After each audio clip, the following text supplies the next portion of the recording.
စောချစ်သူများအားလုံးမင်္ဂလာပါရှင်။လူတွေဆောင်မှာနားဆင်ပွဲရစာကောင်းလေးများတင်ဆက်လျက်ရှိပါရရှင်။အခန်းလေးပညာရပ်ကောင်းတစ်ခုတက်မြောက်ခြင်းကြီးပွားရေးအတွက်စတုဒ္ဓခြေလှမ်းပညာဗဟုသုတရှာမိကြရာ၌အထွေထွေဗဟုသုတရှာမိခြင်းတခုသောပညာရပ်ကိုကံတစ်ဖက်ရောက်တက်မြောက်ကျွမ်းကျင်အောင်ရှာမိခြင်းဟူ၍နှစ်နည်းရှိလျာအမျိုးပေါင်းစုံလင်ရန်ရည်ရွယ်ချက်နှင့်အထွေထွေဗဟုသုတရှာမိသောနည်းမှာညီမျှပင်စုံလင်၍ညီမျှလောက်ခေါင်းမိစေကမူတဏှဥစ္စာကျယ်ဝရေးအတွက်များစွာအသုံးမဝင်ကြ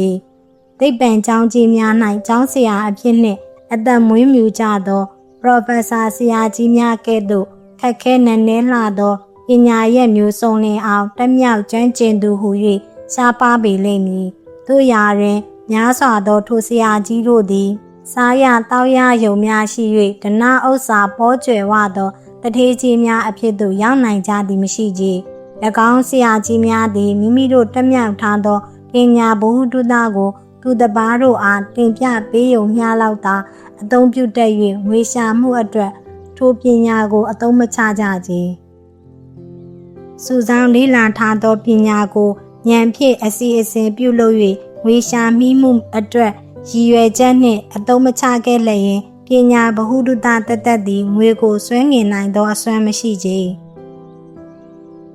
အချက်ကိုတဘောမပေါက်ဘဲဗဟုသုတဆုံခဲ့လျင်လူကျင်နာရနိုင်သည်ဟုမှားယွင်းမှတ်ထင်ကြသည်ဖြစ်သောကြောင့်များစွာသောသူတို့သည်တသက်တာတွင်မကြီးပွားနိုင်ဘဲအချွတ်ချွတ်အချော်ချော်ဖြစ်ရှာကြရလေသည်တက်မြောက်ထားသောပညာကိုတစုံတစ်ခုသောရည်မှန်းချက်အတွက်ဉာဏ်ဖြင့်စီစဉ်ကအသုံးပြုတတ်မှသာလျင်ထိုပညာ၏တန်မိုးသည်ပေါ်ထွက်လာနိုင်သည်ရှိကြ၏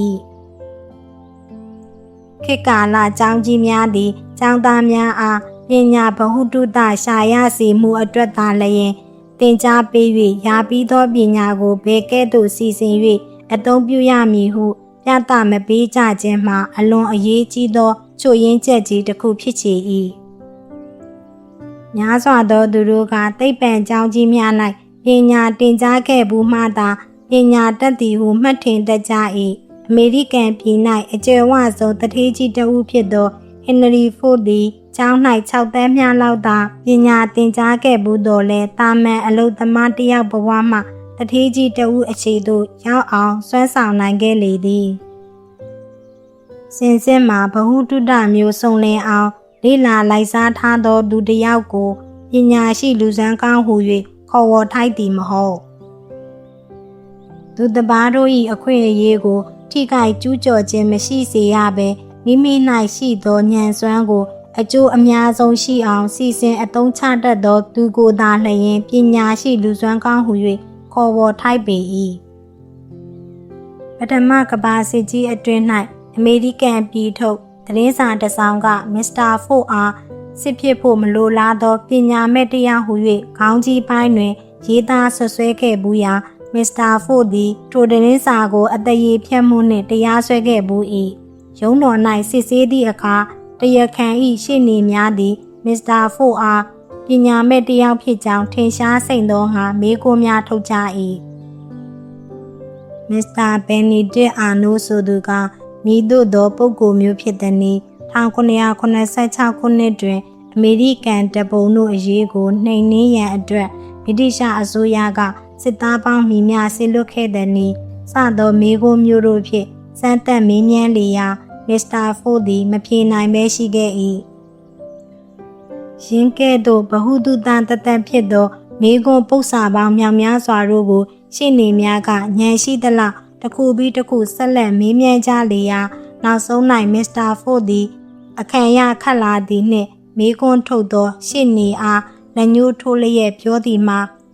အနက်အတိတ်ပဲမရှိသောတင်ဤမေးခွန်းများကိုကျွန်ုပ်ဖြေဆိုရမည်ဖြစ်လျင်ကျွန်ုပ်၏စပွဲ၌တက်ထားသောဆိုင်ရာခလုတ်ကိုနှိပ်လိုက်ခါများနှင့်ကျွန်ုပ်၏အလုံးနှင့်ပတ်သက်၍ကျွန်ုပ်မေးလိုသမျှသောမေးခွန်းပု္ပ္ပစာတို့ကိုတွတ်တွတ်လက်လက်ဖြေဆိုနိုင်မည့်သူများကိုကျွန်ုပ်တို့ငှားထားသည်ကျွန်ုပ်တို့သိလိုသမျှကိုသိရအောင်ဤနည်းအတိုင်းစီမံထားပါလျက်အရာမရောက်သောသင်ဤမေးခွန်းများကိုဖြေဆိုနိုင်ရန်အတွက် ကျွန်ုပ်၏အုံနောက်ရှုပ်ခံ၍အဘယ်ကြောင့်မှတ်သားထားရန်လိုသည်ဟုသိပါရစေဟုတုတ်ပြန်ခြေဆိုလိုက်ရာကမိကွန်းထုတ်သောရှေ့နေမှာအကြက်ရိုက်သွားသည့်ပြင်နားထောင်ကြသူပရိသတ်အပေါင်းတို့သည်လည်းထိုခြေဆိုချက်သည်ပညာမဲ့တယောက်၏ခြေဆိုချက်မဟုတ်ကြောင်းကောင်းကောင်းကြီးခြေနဲ့သွားကြလေကုန်၏အလိုရှိသောပညာကိုအလိုရှိသောအချိန်တွင်ကောက်ခါငင်ကရနိုင်အောင်စီမံထား၍ထိုပညာတွေကိုအသုံးချနိုင်အောင်နေရာတကျစီမံတတ်သောသူကိုသာလျှင်ပညာရှိဟု၍ခေါ်ဆိုထိုက်၏ဟင်နရီဖို့သည်ဆိုင်ရာပညာရပ်တစ်ခုတွင်ကမ်းတစ်ဖက်ရောက်တက်မြောက်သောသူများကိုမိမိလက်အောက်တွင်လခစားပေးထား၍ကောက်ခါငင်ကအသုံးပြုခဲ့ခြင်းအဖြစ်အကျယ်ဝဆုံးတထေးကြီးတဦးအဖြစ်တို့တိုင်ရောက်ခဲ့လေသည်ထိုပညာရပ်တစ်ခုစီကိုသူ၏ဦးခေါင်းထဲ၌မှတ်သားထားရန်မလိုချေဤစာအုပ်မျိုးကိုဖတ်ရှုရန်လိုသည်ဟုသိနားလေသဖြင့်ဖတ်ရှုလျက်ရှိသူတယောက်သည်အထက်ပါပုံသက်သည်၏အတိတ်ပဲလေးနက်သောအဖြစ်ကိုသိနားလေနိုင်လောက်ပေလိမ့်မည်တင်ရီမှန်းထားသောငွေကိုမရမီတင်လောက်ခံလျက်ရှိသောအလောက်ကိုင်းနှင့်ပတ်သက်၍တိခွင့်ရှိသမျှသောအချက်လက်တို့ကိုတစ်ဖက်ကခတ်တမြောက်အောင်စီးပူးထားဖို့လိုပေလိမ့်မည်အလုတ်ကြီးအခြေသို့ရောက်သဖြင့်ကိုယ်တိုင်စီးပူးရန်မတက်နိုင်ခဲ့လျင်ပညာရပ်တစ်ခုစီဘိုးဆွဲသောလူတစုရှိစေဖို့စီမံထားရကြမည်အချို့သောသူတို့သည်သိပ္ပံကျောင်းကြီးများ၌သင်ရသောပညာမျိုးမတက်ခဲ့သည့်အတွက်မိမိတို့ကိုပညာမတက်ဟုထင်မှတ်ကအထင်အမြင်တည်တတ်ကြလေသည်ကိုအထင်အမြင်သေးခြင်းသည်ကိုအစွမ်းကိုယုံကြည်ခြင်းမရှိတတ်သဖြင့်ကြီးပွားရေးတွင်အနှောက်အယှက်ကြီးဖြစ်စေရကဟင်နရီဖို့၏ပုံသက်သေးကိုချက်ကြီးနှလုံးသွင်းကြရကြသည်ပညာကိုဝယ်လျင်ရနိုင်ကြောင်းသိဖို့အရေးကြီး၏ပထမဦးစွာညီသည့်ပညာရဲ့မျိုးကိုမြည်တို့အတွက်သင်အလိုရှိသည်ဟုသေချာစွာပိုင်းခြားဆုံးဖြတ်လေလော့သင်ရည်မှန်းထားသောပန်းနိုင်ကိုမျှော်ကြည့်လိုက်သည့်အခါထိုပန်းနိုင်သို့ရောက်အောင်မြည်သည့်ပညာရဲ့မျိုးလိုသည်ဟုဆုံးဖြတ်နိုင်ပေလိမ့်မည်လိုအပ်သောပညာရဲ့တစ်ခုကောင်းကိုဆုံးဖြတ်ပြီးနောက်ထိုပညာရဲ့ကိုရနိုင်ရန်နည်းလမ်းကိုစုံစမ်းရှာဖွေရမည်ပညာရှာမိသောနည်းလမ်းများမှာ 1. ကိုယ်တိုင်လက်တွေ့စီးပူးသောနည်း 2. ဘိုးဆွဲသူတစု၏အကူအညီဖြင့်စီးပူးသောနည်း 3. သိပ္ပံကျောင်းကြီးများ၌စီးပူးသောနည်း 4. ဓာတ်ဆိုင်ရာစာအုပ်များမှစီးပူးသောနည်း 5. စာပေးစာယူအားဖြင့်အသက်သင်ကျောင်းများမှစီးပူးသောနည်းလိုအပ်သောပညာရပ်ကိုစီးပူးပြီးသည့်နောက်မှန်းထားသောရည်ရွယ်ချက်အတွက်ကွက်စိတ်ရ၍စီစဉ်ပြီးလျင်အသုံးချရမည့်အဖိုးတန်သောရည်မှန်းချက်အတိုင်းပြည့်စုံလေအောင်အသုံးချရန်မဖြစ်နိုင်ခဲ့လျင်ထိုပညာသည်အဖိုးများစွာမတန်လှကြထိုအကြောင်းကြောင့်ကောလိပ်ကျောင်းမှအောင်လက်မဲ့ရသူများသည်အထွေထွေဗဟုသုတအတော်အတန်ပြည့်စုံသူများဟု၍သာအတိအမှတ်ပြုခံရ၍ဝမ်ခါဝါယုံလှယုံလောက်ထက်ပို၍များပြားသောလာခမျိုးကိုမရနိုင်ခြင်းဖြစ်လေသည်ရည်မှန်းထားသောကြီးပွားမှုအတွက်ပညာတစ်မျိုးမျိုးသည်အခါခတ်သိမ်းလိုတက်မြဲဖြစ်ရာအထက်ပါပညာစီးပူးနည်းတနည်းကိုအသုံးပြုထိုက်ပေသည်အချို့သောသူတို့သည်ကျောင်းမှထွက်လာလျင်ပညာသင်ကြားစီးပူးခြင်းကိစ္စကုန်ပြီဟုမှတ်ထင်တတ်ကြပေရာမိသည့်အလုပ်အကိုင်မျိုး၌ဖြစ်စေအထွတ်အထိပ်သို့ရောက်ကြသောသူဟူသမျှတို့သည်လိုအပ်သောပညာရဲ့တစ်မျိုးမျိုးကိုတစ်သက်လုံးစီးပူး၍အားမရနိုင်သူများဖြစ်ကြောင်းသတိပြုပါလေဆင်စစ်တော်ကကျောင်းများမှတင်ပြပေးလိုက်သောပညာသည်နောက်ဆက်လက်၍လိုက်စားလေ့လာရန်အတွက်အခြေခံကလေးဖြစ်ယုံများလောက်သာရှိကြ၏အတွက်အချက်ကလေးနှင့်စာရေးတက်ဖတ်တတ်ယုံများနှင့်အလုပ်ရနိုင်သောခေတ်သည်ကုန်လွန်ခဲ့လေပြီးအလုပ်ရပြန်ပါလျင်လဲဝမ်ခါမဝတဝမလတလအလုပ်မျိုးလောက်သာရနိုင်၏ယခုခေတ်သည်တခုကောင်းပညာကိုလုံလောက်စွာတတ်သူများအဖို့အလုပ်အကိုင်ပေါများသောခေတ်ဖြစ်၏တာမန်ကျောင်းထွက်လက်မှတ်မျိုးနှင့်မလုံလောက်ပြီးကုသရောင်းဝယ်မှုပညာလျှက်စစ်တပ်တက်ဆိုင်ရာပညာစည်ရင်းကိုင်အတတ်ပညာအင်ဂျင်နီယာအတတ်ပညာသတင်းစာပညာစသောပညာရပ်ကောင်းတစ်ခုတမြောက်သူတို့အတွက်အလုပ်အကိုင်များလမ်းပွင့်လျက်ရှိ၏ ကုမ္ပဏီတိုက်ကြီးများကလည်းဒီဂရီအောင်လက်မှတ်သက်သက်ရခဲ့ရုံများနှင့်မကျေနပ်ကျောင်း၌နေ့စဉ်ပင်ပေါင်းတင်ဆက်ဆံရေးတက်စီမံအုပ်ချုပ်မှုဘက်တို့တွင်နာမည်ထွက်ခဲ့သူများကိုစာမေးပွဲတွင်အမှတ်များရသူတို့ထက်ပိုမိုလိုလားလျက်ရှိကြလေပြီထို့ကြောင့်ရှေ့လက်ကိုမြင်သောကုမ္ပဏီကြီးများသည်စာမေးပွဲတွင်အမှတ်အများဆုံးရသူများထက်အကျင့်စာရိတ္တအထူးကောင်းခြင်းကိုယ်လက်လှူရှားမှုဆိုင်ရာကစားနည်းတို့၌ခေါင်းဆောင်နိုင်ခြင်းတက်လက်ချက်ချခြင်းဥပဒေရုပ်ကောင်းခြင်းစသောအရေးချင်းမျိုးကိုပိုမိုလိုလားကြလေသည်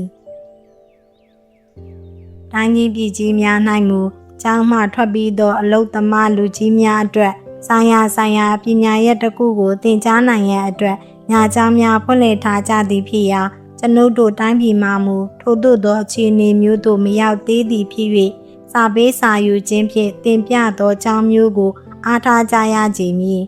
၎င်းကျောင်းမျိုးမှာလည်းဆိုင်ရာပညာရပ်များတွင်အလွန်ကျွမ်းကျင်သောပုဂ္ဂိုလ်များစီစဉ်ထားသည့်သင်ခန်းစာများဖြစ်သောကြောင့်ပညာစည်းပူးသူတို့အတွက်အလွန်တရာကောင်းမွန်သင့်လျော်လှပေသည်စာပေးစာယူနည်းဖြင့်သင်ကြားသောကျောင်းမျိုး၏ကောင်းခြင်းတရက်မှာတစ်ခုသောပညာကိုသင်ပါတော့မည်ဟုဆုံးဖြတ်၍စတင်သင်ကြားမိလျင်ဆုံးအောင်တင်သည်ဖြစ်စေတဝက်တစ်ပြက်နှင့်ရက်လိုသည်ဖြစ်စေတဘောတူထားပြီးသောကျောင်းလာကားကိုပြည်လည်အောင်ပေးရခြင်းအဖြစ်ထိုကျောင်းသားသည်အစအဆုံးပေါရောက်အောင်သင်ရလေတော့၏ဤအတွက်ကြောင့်ထိုကျောင်းသားသည်အစပြုမိသောအလုပ်တစ်ခုကိုဆုံးခန်းတိုင်ရောက်ဆောင်ရွက်တတ်သောအလေးအကျင့်တစ်ခုရရှိခဲ့လေရာထိုအလေးအကျင့်သည်ကြီးပွားရေးအတွက်တလုံးကြီးစွာသောအထောက်အပံ့ဖြစ်လေတော့၏အခြားကောင်းမွန်သောအချက်တစ်ခုမှာထိုကျောင်းမျိုးမှအောင်လက်မဲ့ရရှိထားသူတို့သည်ကုမ္ပဏီတိုက်ကြီးတို့၏လေးစားယုံကြည်ခြင်းကိုခံရတတ်၍အလုတ်အကိုင်လျှောက်ထားရာ၌လွယ်ကူတတ်လေသည်အကြောင်းမူကားအလုတ်တစ်ဖက်နှင့်စာပေးစာယူကျောင်းတွင်အောင်လက်မဲ့ရသည့်တိုင်အောင်အစအဆုံးပညာသင်ကြားနိုင်သောဇွဲတတိရှိသည့်အလုတ်သမားတစ်ယောက်သည်လူညံ့တစ်ယောက်မဟုတ်ဟုကုမ္ပဏီတိုက်မန်နေဂျာများကရိပ်မိနားလည်ကြသောကြောင့်ပေသည်လောကကြီးပွားမှု၌ဖြည့်ဆည်းမရှိသည့်ချိုရင်းချက်တစ်ခုသည်ကကြီးပွားလိုသောစိတ်ဆန္ဒမရှိခြင်းပင်ဖြစ်ချေ၏လူတိုင်းပင်ကြီးပွားလိုသည်ဟုပြောကြမည်ဖြစ်တော်လဲအကယ်ကြီးပွားလိုသောဆန္ဒပြင်းစွာရှိသူတို့၏ရာဂိုင်နှုန်းမှာမများလာကြအလုတ်တစ်ဖက်နှင့်ပညာရပ်တစ်ခုကိုအစမှအဆုံးတိုင်အောင်လက်မှတ်ရသည့်တိုင်အောင်လေ့လာသင်ကြားနိုင်သည့်အထိဇွဲတတိရှိသူတစ်ယောက်မှာကြီးပွားလိုသောဆန္ဒပြင်းစွာရှိသူတစ်ယောက်ဖြစ်ကြောင်းထင်ရှားသည်ဖြစ်၍ထိုသူသည်မြည်သည့်အလုတ်အကိုင်မျိုး၌ဖြစ်စေအောက်ဆုံးထစ်တွင်ရက်နေမည်မဟုတ်ဟုစိတ်ချလေလော့အထက်လူကြီးများသည်ထိုသူ၏အရေးအချင်းကိုတနည်းနည်းတွင်သိမြင်ရမည်ဖြစ်၍တိုးတက်ကြီးပွားရေးအတွက်အခွင့်အလမ်းများဖွင့်ပေးတတ်ချေသည်လွန်ခဲ့သောစစ်ကြီးအတွင်ပညာသင်ကြားခြင်းပြက်ကွက်၍အချိန်အရွယ်ကုန်လွန်သဖြင့်အလုတ်လုပ်ကင်ကြရသောအလုတ်သမားများသည်စာပေးစာယူပညာသင်ကြားများတွင်ပညာရပ်တစ်မျိုးမျိုးကိုသင်ကြားကြရန်အထူးပင်တင့်လျော်သဖြင့်ထောက်ခံလိုက်ရပေသည်ထို့ပြင်ယခုခေတ်ကြီးသည်ခေတ်သစ်ကြီးဖြစ်၍ယခင်ခေတ်ကကြီးပွားထွန်းကားလာခဲ့ဘူးသောအလုတ်အကိုင်မျိုးသည်ယခုခေတ်တွင်မထွန်းကားရှိနေတတ်သည်ဖြစ်ရကား